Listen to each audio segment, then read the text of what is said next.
Hello everyone. तो आज इस वीडियो में हम करेंगे क्लास 10th का टर्म 2 का सैम्पल पेपर जो कि है हमारा इंग्लिश का। तो स्टार्ट करते हैं बिना किसी देरी के। तो सेक्शन ए जो हमें दिया है वो है हमारा रीडिंग सेक्शन। तो इस रीडिंग सेक्शन को हम अच्छे से करेंगे। देखो ये जो पैसेज दिया है बहुत बड़ा पैसेज है, तो सिंपल से हम डायरेक्ट इसके क्वेश्चन आंसर पे जाते हैं और इसको अच्छे से समझते हैं। तो what does the writer mean by calling handicraft a valued tradition. तो देखो हैंडीक्राफ्ट का वैल्यू ट्रेडिशन क्यों बोला गया है। अब देखते हैं पहले कहाँ दिया है, ये चीज़ कहाँ दिया है वैल्यू ट्रेडिशन। तो देखो हमें स्टार्टिंग में ही दे दिया है। तो सिंपल सी बात है, हैंडीक्राफ्ट का वैल्यू ट्रेडिशन क्यों बोला गया है ज़रा पढ़ लेते हैं थोड़ा।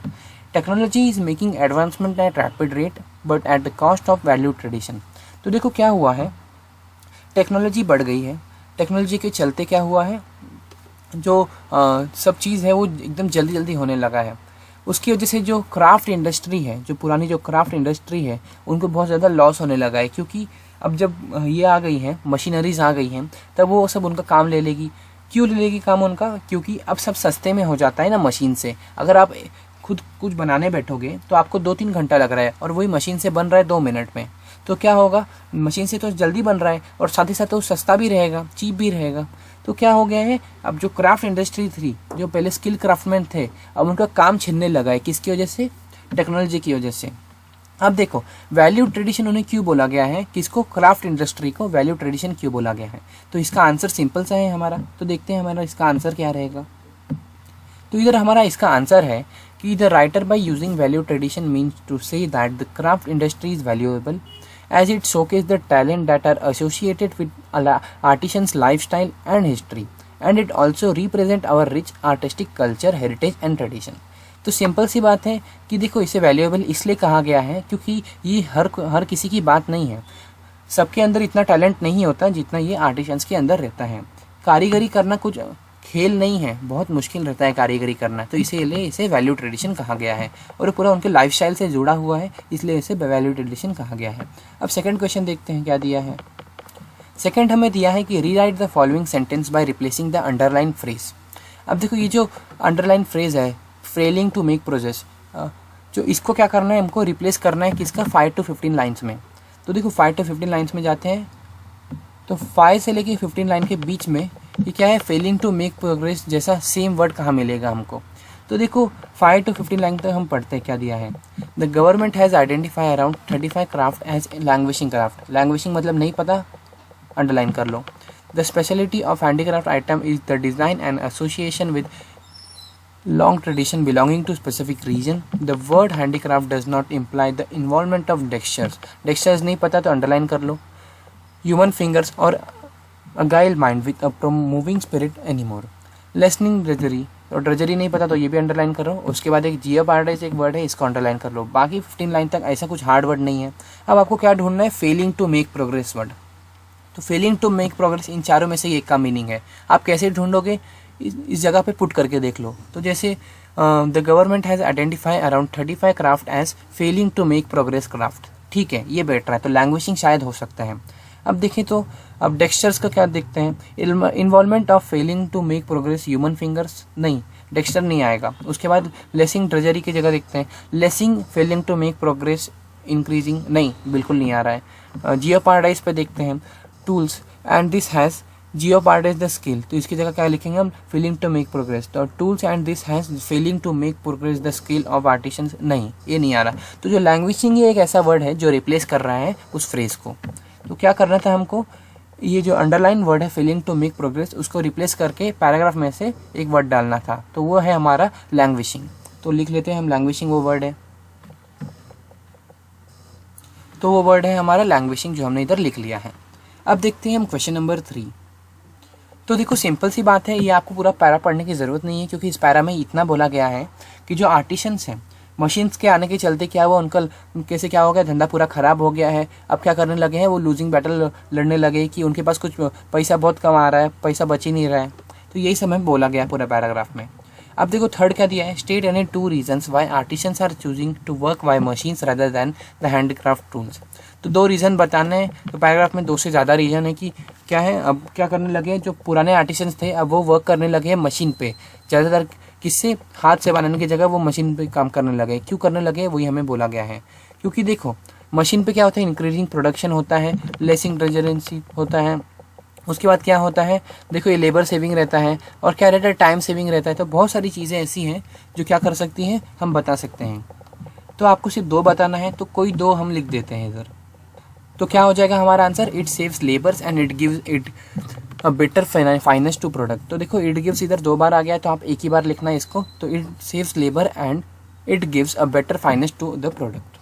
तो अब देखते हैं फोर्थ आंसर। फोर्थ हमें क्या दिया है, why do the artisan need to be lured with incentives to impart handicraft trainings.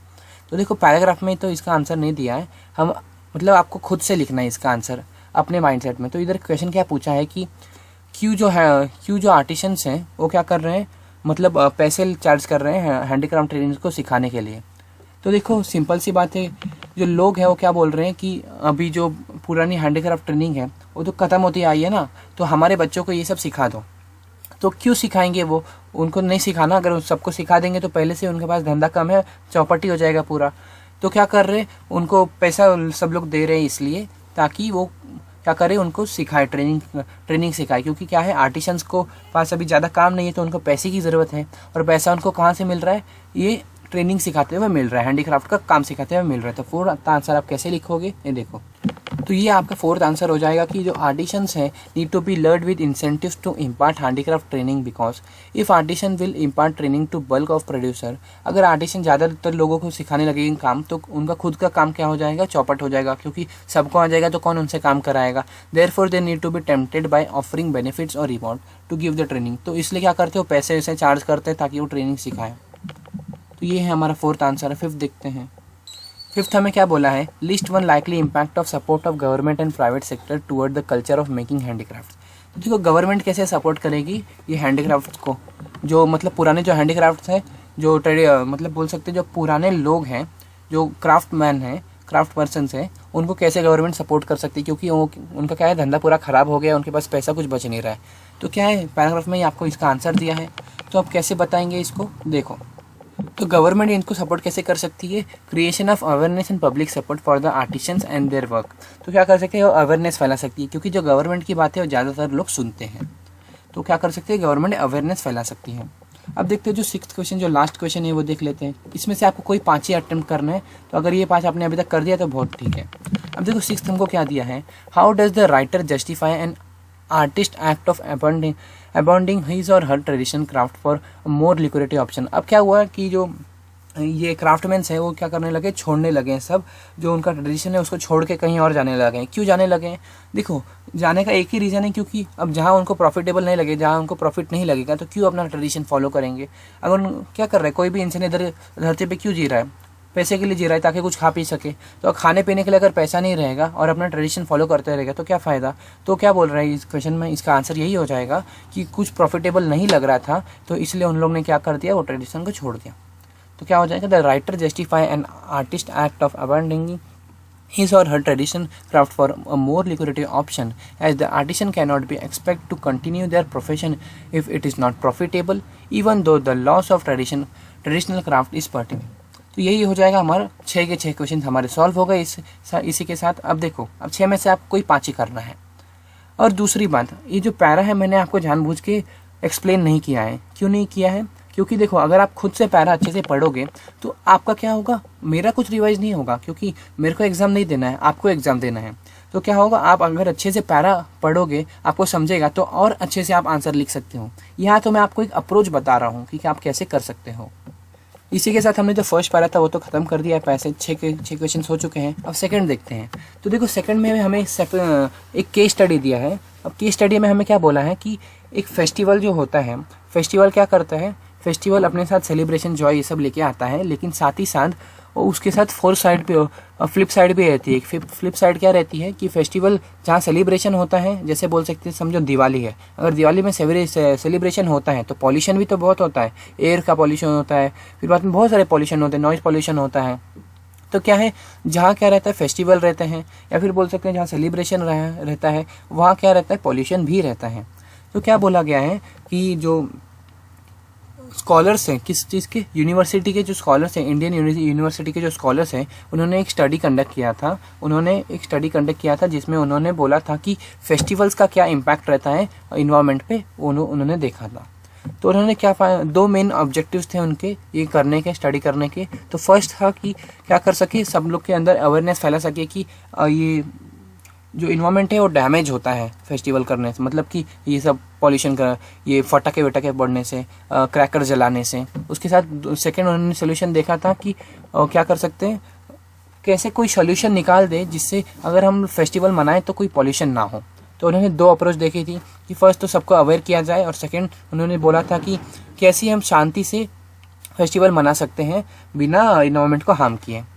अब देखो, उन्होंने एक स्टडी कंडक्ट किया था। एक स्टडी में उन्होंने क्या किया था, 6 क्वेश्चंस पूछे थे लोगों से, और 6 क्वेश्चंस पूछे थे लोगों से और उसके आंसर्स भी बहुत अच्छे आए थे। तो देखो उन्होंने क्या क्वेश्चन पूछे थे। तो पहला क्वेश्चन उन्होंने पूछा था कि do you feel that bursting crackers is a must during festivals. तो देखो क्या हुआ था, जो लोग थे आजू बाजू के, उन्होंने कम से कम 2 से 3 गाँव में जाके एक क्वेश्चन पूछे थे। तो क्वेश्चन के आंसर बड़े अच्छे आए थे कि उन्होंने पूछा था कि क्या जो क्रैकर जलाना है वो ज़रूरी है। तो 46% लोग ने बोला था हाँ अच्छा है, ज़रूरी है फेस्टिवल के दौरान जलाना। लेकिन 54% मेजॉरिटी ने ना बोला था ज़रूरी नहीं है फेस्टिवल के दौरान क्रैकर जलाना है। अब सेकंड हमें बोला है, do you think most people abused environmental resource during celebration of festival. तो इन लोगों ने क्या बोला है कि क्या इन्वायरमेंट डैमेज होता है किसकी वजह से, फेस्टिवल सेलिब्रेट करने की वजह से। तो देखो बहुत 72% ने बोला है कि येस डैमेज होता है, और 28 ने बोला है कि नहीं होता है। उसके बाद थर्ड क्वेश्चन इन्होंने क्या पूछा, do you think that celebration and festival result in uniting people. तो क्या सेलिब्रेट करने से फेस्टिवल पीपल यूनाइट होते हैं, मतलब एकजुट होते हैं। तो इसका 64% लोग ने बोला था हाँ कि लोग जो है वो एकजुट होते हैं। 32% ने बोला था नहीं होते, और कांट से वाले भी थे इधर कि 4% ने बोला था कि हम कंफर्म नहीं है कि हो भी सकते हैं नहीं भी हो सकते हैं। ये कैसी बात हुई। अब देखो फोर्थ क्या है, do you enjoy bursting crackers for amusement. मतलब आप अपनी खुशी के लिए क्या क्रैकर जलाते हो। तो क्या 68% लोग ने बोला हाँ हम जलाते हैं, 32% लोग ने बोला हम नहीं जलाते। उसके बाद देखो फिफ्थ पूछा गया है, do you feel pressure to burst crackers during festivals as an expectation of your social status. तो क्या पूछते हैं, ये बोलते हैं कि मतलब आप अपने सोशल स्टेटस को बचाने के लिए क्या क्रैकर जलाते हो। मतलब कि सोसाइटी क्या सोचेगी, अगर आपने क्रैकर्स नहीं खरीदे तो आजू बाजू वाले सोचेंगे कि इनके पास पैसा नहीं है। तो ये मतलब आप अपना जो है बोल सकते हैं सोशल स्टेटस को बचाने के लिए आप क्रैकर्स खरीदते हो। तो 82% लोग बोलते हैं हाँ हम इसी के लिए करते हैं, 12% लोग बोलते हैं नहीं हम इसके लिए नहीं करते, 6% लोग कुछ नहीं बोलते कांट से हम बता ही नहीं सकते।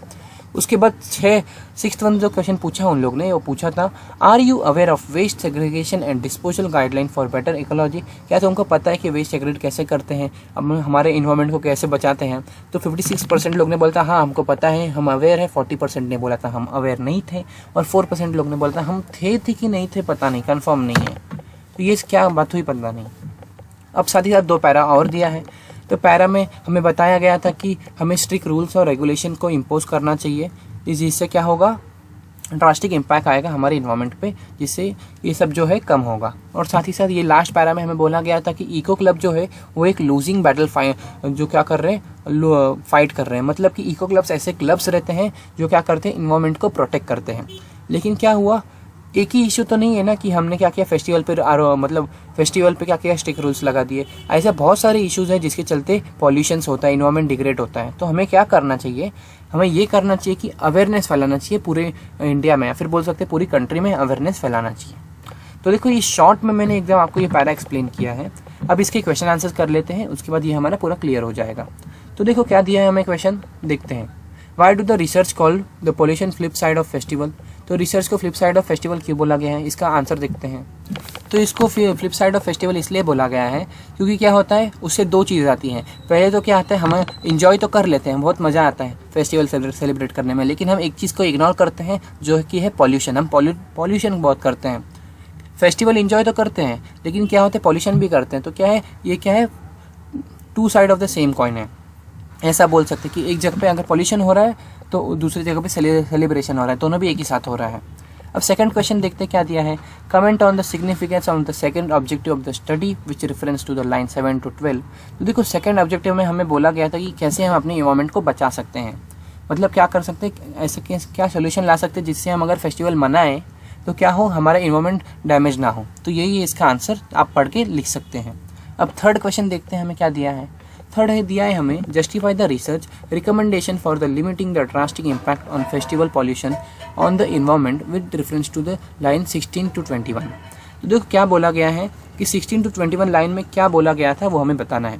तो देखो, the research was to form strict rules as total ban is not correct because it take complete freedom but strict rules pose some restriction but the required freedom is there। तो क्या बोला गया है कि हम अगर फेस्टिवल पे क्या करेंगे, टोटल बैन लगा देंगे तो बहुत बुरा हो जाएगा। अगर हम स्ट्रिक्ट रूल्स लगा देंगे तो क्या होगा, उससे हमारा जो इन्वायरमेंट है वो भी क्या रहेगा, प्रोटेक्ट होता रहेगा, मतलब ज़्यादा हार्म नहीं होगा, कम हार्म होगा।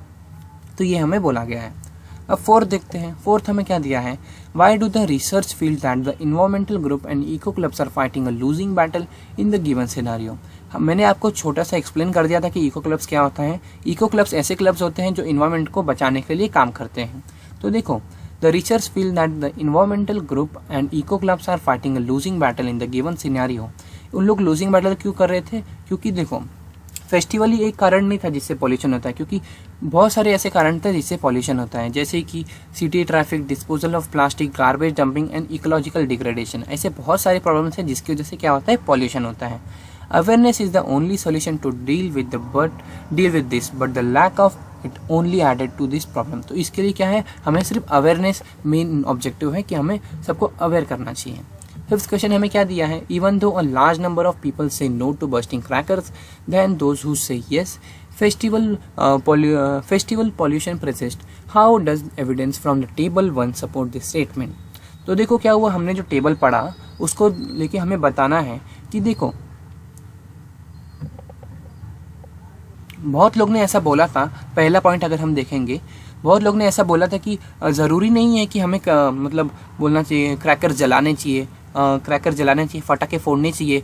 54% लोग ने ऐसा बोला था कि हमें जो क्या है क्रैकर्स नहीं जलाने चाहिए। तो भी क्या हुआ, ज़्यादा क्यों पॉल्यूशन होते हैं ये हमें बोला गया फेस्टिवल्स में। तो इसका आंसर सिंपल से यही है कि देखो सब लोग को अपना सोशल स्टेटस बनाना है, बचाना है, इसलिए क्या करते हैं, ज़्यादातर सब लोग बोलते हैं कि हमें फोड़ना तो पड़ेगा ही, क्योंकि नहीं तो आजू बाजू वाले सोचेंगे कि हम बहुत गरीब हैं। तो ये सिंपल सा आंसर है। ये आपको पूरा अच्छे से एक्सप्लेन करके दिया है, आप अच्छे से पढ़ लीजिए, इसको अच्छे से आप लिख सकते हैं। अब देखते हैं sixth question, what purpose does the can't say column serves in the questionnaire. तो देखो जो कांट से कॉलम हमने देखा था, एक तो था यस कॉलम, एक था नो कॉलम और एक था कांट से कॉलम।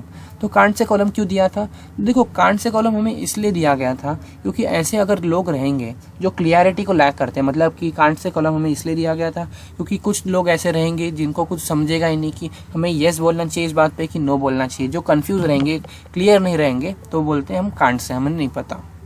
तो ये ऐसे करके हम लोग दोनों भी पैसेज क्लियर हो चुका है। अगर आपको डिटेल में पैसेज करनी है तो वो आपको खुद से ही करना पड़ेगा, क्योंकि आपको अगर डिटेल में कराएंगे हम लोग तो आपका 10th स्टैंडर्ड में आने का सब कुछ फ़ायदा नहीं है। ठीक है, तो देखो ये दोनों पैसेज तो हम लोग का हो गया है। अब हम चलते हैं ग्रामर सेक्शन पे। तो देखो अब आ गए हम लोग राइटिंग एंड ग्रामर सेक्शन पे। इधर दिया है attempt any one from first and second. तो देखो आपको 2 चीज़ दिया रहेगा इस बार एक कंसेप्ट चार्ट दिया है, इसको लेके आपको एक पैराग्राफ लिखना है या फिर आप एक लेटर लिख सकते हो। तो दोनों में से आप एक कर सकते हो, आपका एग्जाम में भी ऐसा ही देंगे। तो देखो 2 चीज़ दिया है आपको, कंसेप्ट चार्ट दिया है और साथ ही साथ लेटर दिया है। मैं बोलूँगा आप लेटर प्रेफर करो, क्योंकि जो कंसेप्ट चार्ट है वो आप पहली बार कर रहे हो, तो इससे अच्छा लेटर ही आप करो, लेटर इजी रहेगा आपके लिए। तो कंसेप्ट चार्ट कैसे करना है, क्या करना है, मैं आपको बता देता हूँ। तो देखो ये आपको चार्ट दिया रहेगा, इसमें कुछ लिखा रहेगा, तो यही सब चीज़ आपको समझ के एक पैराग्राफ लिखना है। जैसे सिचुएशन क्या है, सेटबैक, मतलब अगर आप फेलियर फेस करते हो तो आपका क्या, पहली बात आप अपसेट रहोगे, लेकिन आप कैसे प्रोसेस करोगे। अगर आप हेल्दी प्रोसेसिंग करोगे, अगर आप फेलियर को अच्छे वे में लोगे कि क्या हुआ, फेल हो गया एक बार तो क्या उठ के मैं वापस लड़ सकता हूँ। लेकिन अगर आप अनहेल्दी वे में उसको प्रोसेस करोगे, मतलब अरे यार मैं तो हार गया, अब क्या होगा, मैं फेल हो गया, ऐसा चलता रहा तो मैं, मतलब क्या रहेगा, खुद को क्रिटिसाइज करते रहोगे, मतलब अजीब सी अलग ही हो जाओगे आप, अलग ही फीलिंग आएगी आपके अंदर। अगर आप हेल्दी प्रोसेस करोगे तब क्या होगा, अनहेल्दी प्रोसेस करोगे तब क्या होगा। तो यही हमें बोला गया है, इसके बारे में हमें एक पैराग्राफ लिखना है, ये पॉइंट्स को ध्यान में रखते हुए। तो ये पॉइंट्स को ध्यान में रखते हुए हम पैराग्राफ लिखते हैं, स्टार्ट करते हैं। चलो, तो आपको 120 वर्ड्स में ये पैराग्राफ लिखना है वो रिपोर्ट को एनालाइज करते हुए। तो देखो हमने लिख के रखा है, कि the setback often leave one with a feeling of disappointment and sometimes even worse. The given chart displays two ways to handle setback. Some people opt for healthy processing and some are not to process it fully. Healthy processing help one to learn from and let go the emotion inside. On the contrary, inability to process lead to a block, self-criticism and self-doubt. An optimistic way of seeing a setback process the ability to feel, reflect, learn and align. On the other hand, negative perspective of failure can lead to listlessness, divert attention, exclusive rumination, and unexpectancy of failure.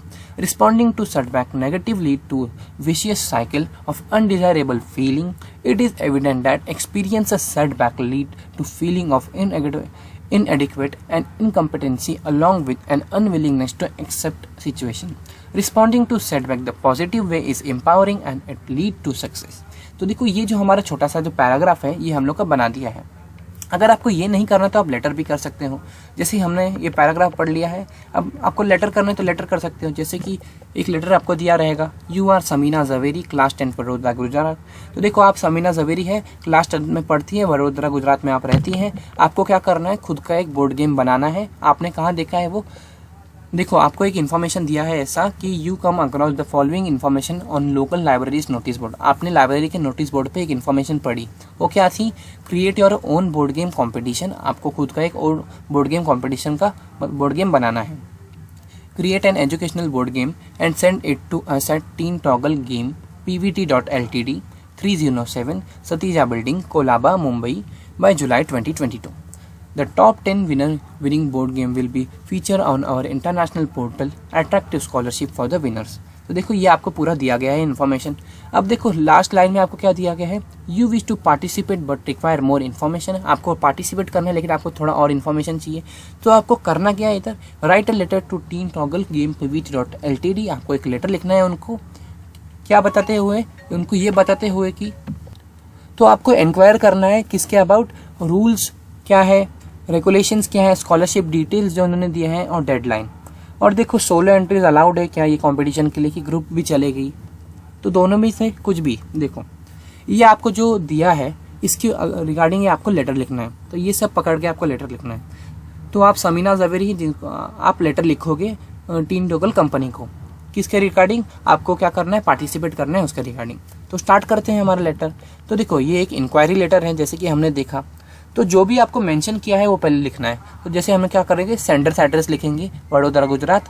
उसके बाद क्या करेंगे, date डालेंगे 4 मार्च 2022 आज का date है। आप जब देख रहे हो तब आप डाल देना। उसके बाद teen toggle game pvt.ltd 307 Satija building और कोलाबा, मुंबई, ये हमें दिया है पहले से। अब उसके बाद क्या करना है, हमें सब्जेक्ट लिखना है, inquiry regarding board game competition. उसके बाद अब क्या करेंगे, सैल्यूटेशन हमने क्या किया था, डियर सर / मैडम भी लिख सकते हो आप, साथ ही साथ रिस्पेक्टेड भी लिख सकते हो आप। आई एम समीना जवेरी, अब यहाँ से हमारा बॉडी स्टार्ट होता है। I am Samina Javeri, student of class 10, ठीक है। I read about the board game competition on libraries notice board, ठीक है। I am interested in the competition. You are requested to kindly let me know about certain details. तो हमने कितने respectful manner में इनसे पूछा। अब देखो, I want to inquire about the rules of competition, such as the eligibility criteria for participating, stages and basic requirements. The notice mention about the scholarship for the winners. I would like to know about the scholarship details and eligibility for it. May I also know whether group entries are allowed or only solo entries are accepted? I want to participate in the competition, so kindly tell about the deadline for applying. तो देखो कितने respectful manner में हमने पूरा उनसे पूछा है। साथ ही साथ एक लास्ट लाइन लिख देंगे कि I would be grateful if you let me know about the details, looking forward to hearing from you. उसके बाद क्या लिखोगे आप, thanking you your sincerely Samina Javeri. तो क्या है, ये हम लोग का इंक्वायरी लेटर हो गया। अच्छा कर, तो ये जो लेटर है आपको अच्छे से समझ गया हो। आप एक बार पॉज करके वीडियो इस लेटर को अच्छे से एक बार पढ़ लीजिए, या फिर अगर आपको पीछे वाला पैराग्राफ लिखना था तो आप वो भी लिख सकते हैं। अब डिपेंड करता है आपके ऊपर कि आप क्या प्रीफर करते हैं, आप क्या करते हैं चूज। अब देखो इसके बाद हमें ग्रामर सेक्शन दिया है, तो ग्रामर सेक्शन स्टार्ट करते हैं। अब देखो ग्रामर हमें 4th दिया है। The following paragraph has not been edited, there is one error in each line, identify it correction. अब देखो एरर एंड करेक्शन हमें खेलना है। एक हमें दिया गया है सॉल्व करके कि have you ever learned from a mistake you have made. तो जो भी रॉन्ग रहेगा उसको क्या करना है, पहले हमको लिख लेना है एरर की जगह पे, और करेक्शन करते हुए एक अंडरलाइन देना है। तो जैसे इधर हमें एक सॉल्व करके दिया है कि have you ever learn from a mistake you have made. तो देखो जो पुराना मिस्टेक है, जो पास्ट में मिस्टेक किया है, उसका लर्न नहीं होगा, लर्नड हो जाएगा, क्योंकि क्या है पास्ट में हुआ है मिस्टेक, तो लर्न की जगह लर्न, तो एरर है हमारा लर्न और लर्नड हो जाएगा हमारा करेक्शन। अब उसके बाद देखो many should not admit doing so for those who do. अब देखो सब लोगों को बिल्कुल नहीं एडमिट करना चाहिए ये करने को, ये क्या हो गया, बहुत गलत हो गया ना, शुड नॉट नहीं आना चाहिए ना, क्या है मैनी शुडंट की जगह क्या आना चाहिए, मैनी वोंट और मैनी डू नॉट आना चाहिए। तो क्या आ जाएगा हमारा शुडंट नहीं आएगा, हमारा वोंट या डू नॉट आएगा। उसके बाद there was no need for guilt, there was नहीं आएगा, देयर इज आएगा, there is no need for guilt we often make mistake. क्या है कोई मतलब कि पछताने की जरूरत नहीं है, हम कभी कभी मिस्टेक कर देते हैं। तो देखो देयर वॉज नहीं आएगा, पास्ट हो गया ये तो देयर इज आएगा वॉज की जगह। अब देखो थर्ड हमें क्या दिया है, while taking risk but all brush them aside and learn. तो ये पूरा एक अक्खा पैराग्राफ है, ना कि ये अलग चीज़ है कुछ, तो ये पैराग्राफ पूरा कंटिन्यू है। तो यहाँ हमें मैनी यूज़ किया था, अभी तरह हम क्या कर रहे हैं ऑल यूज़ कर रहे हैं, तो ये नहीं जमेगा। तो क्या करेंगे ऑल की जगह पे हम क्या करने वाले सम या क्या कर सकते हैं मैनी यूज़ कर सकते हैं। और ये क्या है पैराग्राफ की एंडिंग है। तो ये क्या है, ये एक पूरा पैराग्राफ है जो आपको दिया है, हर एक लाइन में क्या था एक एरर था, और लास्ट लाइन में कुछ एरर नहीं था, इसलिए हमें इधर कुछ दिया नहीं है। तो इधर हर एक लाइन में कुछ एरर था, वो आपको सॉल्व करके बताना था, तो ये हमने बता दिया है। अब देखते हैं एक और ग्रामर का क्वेश्चन दिया है इधर। तो read the conversation between a teacher and student, complete the passage that follows. तो देखो बायोलॉजी टीचर है, वो क्या बोलती है देखो ये क्या दिया है क्वेश्चन, आपको समझा कि नहीं, इसमें डायरेक्ट और इनडायरेक्ट स्पीच आपको आपने पढ़ा होगा, क्योंकि बहुत पहले से आप पढ़ते आ रहे हो, तो उसको ही कन्वर्ट करना है। तो देखो biology teacher, I instructed you to draw the diagram of bacteria, why did you submitted a blank sheet. तो अब देखो अब किसी और को बताते हैं। तो देखो the biology teacher had instructed Sammy to draw the diagram of bacteria cell and ask him. देखो इसका आंसर आ जाएगा हमारा व्हाई ही हैड सबमिटेड, क्योंकि हम किसी और को बता रहे हैं। अब ब्लैंक शीट, ठीक है। अब दूसरी बार देखते हैं, समीर क्या बोलता है, sir I had draw the diagram of bacteria but you can't see it because it is not visible to the naked eye. वो क्या बोलता है कि सर मैंने तो डायग्राम बनाया था बैक्टीरिया का, लेकिन आप क्यों देख नहीं पा रहे हो, क्योंकि वो नेकेड आई से ही विजिबल नहीं होता है। तो क्या होगा, एक जोक जैसी बात हो गई इधर। तो अब आप इधर क्या लिखोगे, तो अब सेकंड में क्या लिखोगे, Sameer respectfully answer that he had drawn the diagram but the teacher couldn't see it because it is not visible to naked eye. तो ये हो गया हमारा पूरा ग्रामर सेक्शन सॉल्व। तो ग्रामर आपका ज़्यादा आ नहीं रहा है, और क्या करना है आपको ग्रामर में, तो आपको पूरा लेके आना है, क्योंकि बहुत इजी चीज़ पूछी जाती है अब ग्रामर में शायद। अब देखते हैं हमारा तो ये ग्रामर सेक्शन भी खत्म हो गया, सब खत्म हो गया। अब एक सेक्शन लास्ट बाकी है हमारा, वो है हमारा लिटरेचर सेक्शन। अगर वो हम लोग कर लेंगे तो बस खत्म बात। अब लिटरेचर सेक्शन स्टार्ट करते हैं। सेक्शन सी है जो है हमारा 20 मार्क्स का, तो अभी तक हमने 20 मार्क्स को कवर कर लिया है। तो सेक्शन सी स्टार्ट करते हैं, answer any 6 question in 30 to 40 words. तो देखो स्टार्ट करते हैं, what is the significance of Buddha's request for a handful of mustard seed and the addition condition to it. तो देखो क्या हुआ था कि जो कीसा गौतमी है, आपने अगर ये चैप्टर पढ़ा होगा तो आपको पता होगा कि बुद्धा ने क्या बोला था कि मैं आपके बेटे को जिंदा कर दूंगा, लेकिन आपको क्या करना पड़ेगा, मस्टर्ड सीड लाना पड़ेगा एक ऐसे घर से जहाँ पे क्या हो, जहाँ पे आज तक कोई मरा ना हो। तो ये हमें कंडीशन बोली गई थी कि ऐसे घर से मस्टर्ड सीड लेके आना है जहाँ पर कोई मरा ना हो, ताकि बुद्धा क्या करेगा, अगर वो लेके आ गई मस्टर्ड सीड तो क्या करेगा बुद्धा जी जो है वो बच्चे को उसके जिंदा कर देंगे, ऐसा वो बोले थे। तो इसका आंसर सिंपल से ये हो जाएगा कि Buddha asked Kisa Gotami to procure a handful of mustard seed which is easy to procure as it is available in every household, but the condition added by Buddha was that mustard seed must be procured from a house where no one had lost their child, husband, parent or friend. This condition made this very difficult as there is no household where no one had ever died. Thus the mustard seed and the condition added to it made Kisa Gautami realize that universal nature of death. तो देखो इससे कीसा गौतमी को realise हो गया कि क्या है, death तो नॉर्मल है सबके लिए, डेथ तो होना ही है एक दिन। सिंपल सी बात है, फर्स्ट हो गया हमारा सॉल्व। सेकंड देखते हैं कि क्या है, वॉल्ट वाइटमैन जो है उन्होंने एनिमल्स को क्यों कंपेयर किया है ह्यूमन से, ये हमें बोला गया है।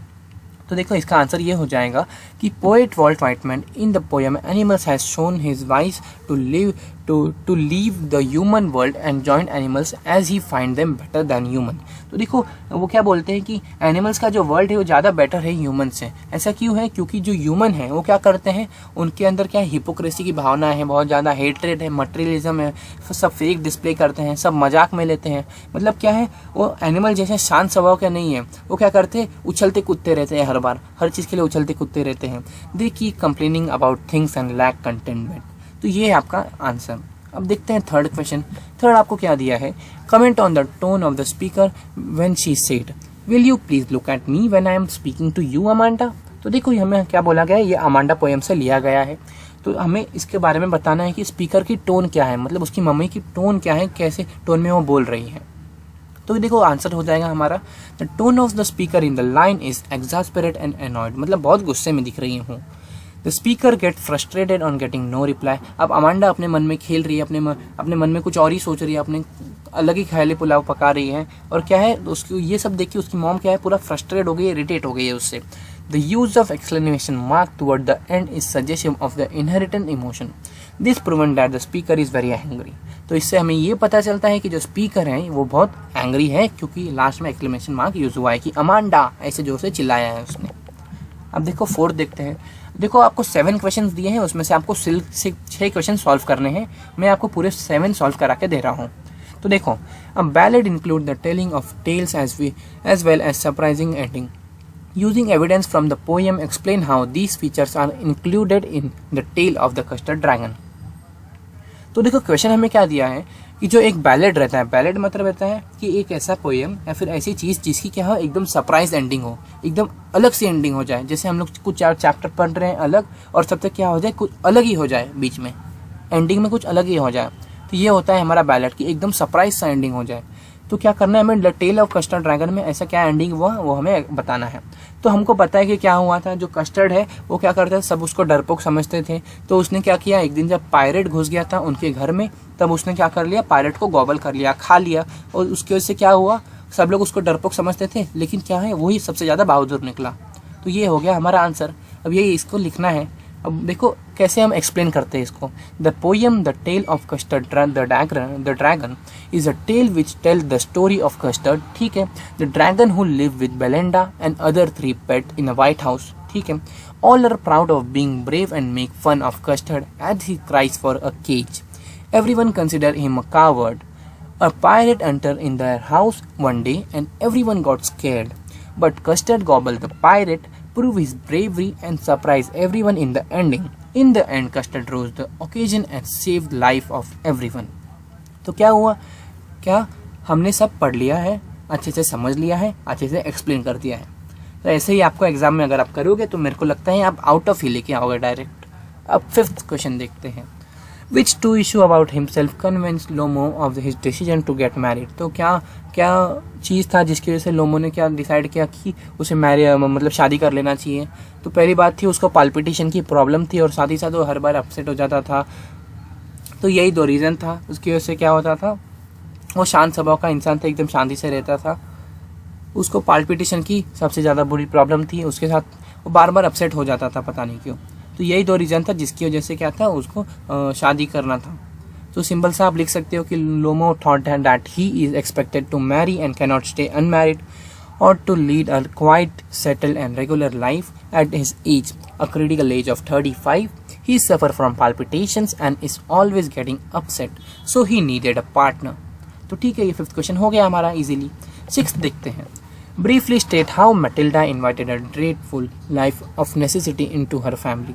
तो देखो क्या हमें पूछा गया कि मटिल्डा ने कैसे एक ड्रेडफुल लाइफ, मतलब एकदम भयानक सी लाइफ, भयंकर सी लाइफ अपने को क्या कर ली। इतनी अच्छा लाइफ जी रही थी, वह सुकून से जी रही थी, लेकिन उसने ऐसा क्या किया जिसकी वजह से उसकी लाइफ पूरी क्या बोल सकते खराब हो गई। तो देखो क्या लिखोगे आप, मटिल्डा एक्सक्रीम सेल्फ। देखो सिंपल से आपको एक्सप्लेन कर देता हूँ क्या हुआ था। मटिल्डा ने क्या सोचा, मटिल्डा तो बहुत सेल्फिश जैसी लड़की थी। वो क्या बोलती थी, उसको सिर्फ रिच ज्वेलरी चाहिए थी। वो बहुत सुंदर दिखती थी। वो क्या बोलती थी कि मैं इतनी सुंदर हूँ तो मेरे ऊपर मतलब रिच ज्वेलरी, मेरे को नई नई ज्वेलरीज चाहिए, सब नया नया सामान चाहिए, रिच सामान चाहिए। जैसे कि खुद को पूरा अमीर समझती थी, लेकिन वो मिडिल क्लास फैमिली से बिलोंग करते थे उन लोग। मतलब कि उसकी शादी हो गई थी लोमो के साथ, सॉरी लोमो बोल रहा हूँ, उसके हस्बैंड के साथ शादी हो गई थी उसकी। तो क्या हुआ था, उन लोग उतना चीज़ अफोर्ड नहीं कर पाते थे। लेकिन एक दिन जो मटिल्डा है और उसका हस्बैंड है, उनको क्या करना था, एक पार्टी में जाना था। तो मटिल्डा बोलती है कि मेरे पास गले का नेकलेस नहीं है, मैं कैसे जाऊंगी पार्टी में, ये वो। तो उसका हस्बैंड बोलता है कि तुम नेचुरल फ्लावर्स लगा लो, बहुत अच्छे दिखते हैं, गले में फ्लावर्स का एक हार पहन लो। तो बोलती है कि नहीं इसी कितना गंदा लगेगा वो। तो वो अपनी फ्रेंड से जाके क्या करती है, जो उसकी फ्रेंड है उससे जाके नेकलेस उधार पे लाती है, वो पहनती है। पहनने के बाद वो क्या करती है, कहीं घुमा देती है नेकलेस। तो नेकलेस का जो पैसा है वो रीपे करने के चक्कर में क्या होता है, बहुत महंगा नेकलेस होता है, उसको ऐसा लगता है लेकिन वो सस्ता रहता है नेकलेस। वो पैसा रीपे करने के चक्कर में क्या होता है, पूरा लाइफ अपना हेल बना लेती है, पूरा खराब हो जाता है। तो यही है हमारा, आप एक्सप्लेन कर सकते हो इसको। मैं आपको पूरा एक्सप्लेन कर चुका हूँ, यही जो आंसर है आप खुद लिख देना। अब 7th क्वेश्चन देखते हैं।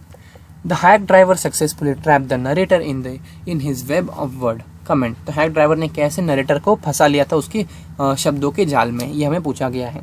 तो देखो क्या था, हैक ड्राइवर ने क्या बोला था, हैक ड्राइवर पूरा उसको ऐसे ही घुमा रहा था, बल्कि वो खुद ही क्या था, वो खुद ही चोर था। एक जो खुद ही चोर था, वो जो बोल सकते हैं नरेटर था, उसको अपने क्राफ्टी वर्ड्स में फंसा के पूरा शहर घुमाया, अलग अलग जगह लेके गया, अपने घर में लेके गया लंच करने के लिए, मिंट मनी।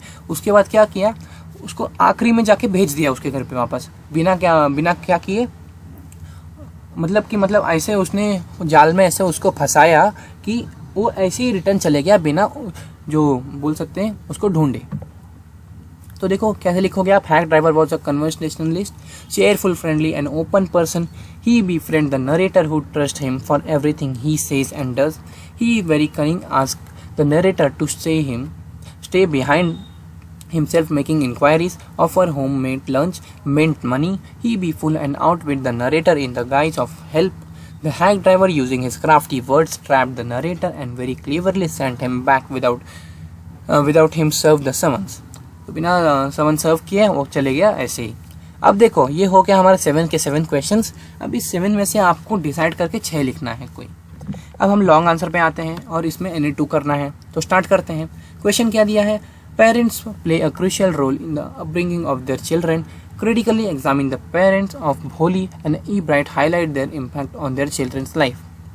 तो हमें बोला गया है कि भोली और E-Bright का जो पेरेंट्स थे उनकी अपब्रिंगिंग को कंपेयर करना है कि क्या एक क्रूशियल रोल प्ले करते हैं पेरेंट्स बच्चों की लाइफ में। तो सिंपल सी बात है, देखो parent play a crucial and indelible role. Parent influence their children both empathically and expertly. Parent act as a role model for their children. Parent एक रोल मॉडल की तरह काम करते हैं चिल्ड्रंस के लिए।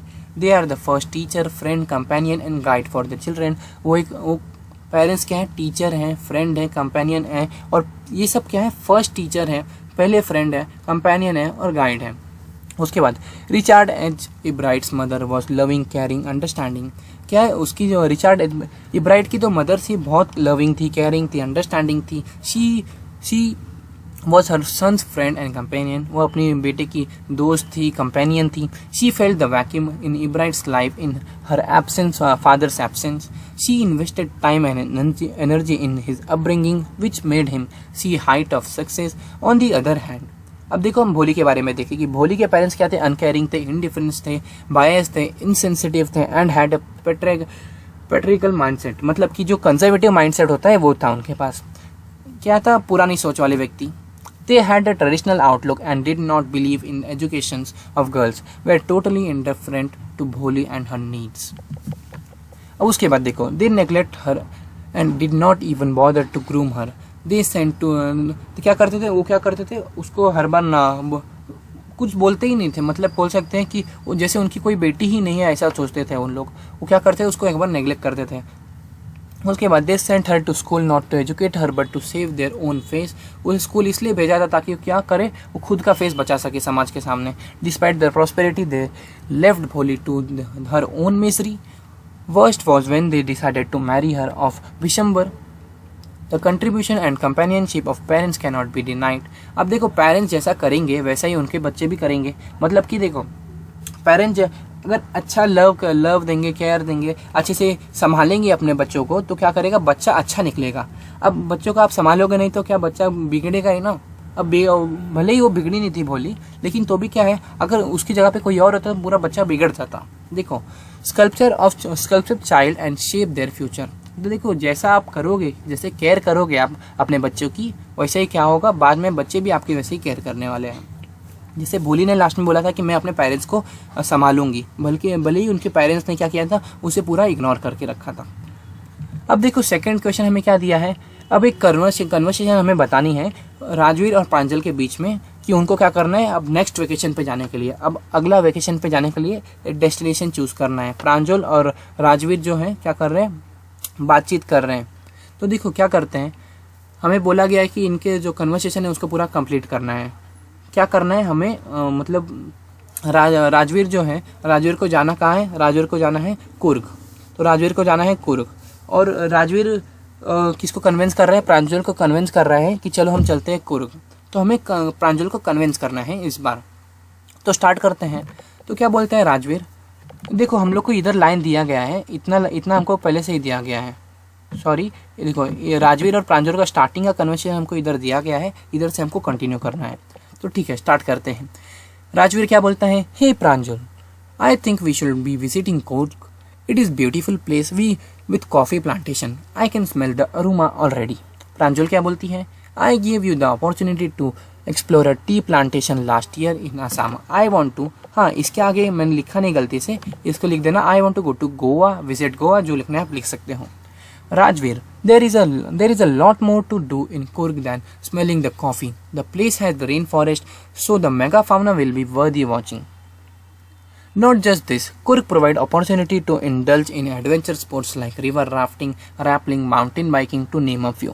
उसके बाद प्रांजल बोलती है, That sounds interesting. देखो क्या बोलती है, That sounds interesting, but I will prefer some scenery moment too. Away from this postal pandemic hustle bustle. उसके बाद राजवीर बोलता है, Oh, the answer is Coorg again. प्रांजल बोलती है, Oh come on, you can't be serious. देखो फिर राजवीर बोलता है, Believe me, I am.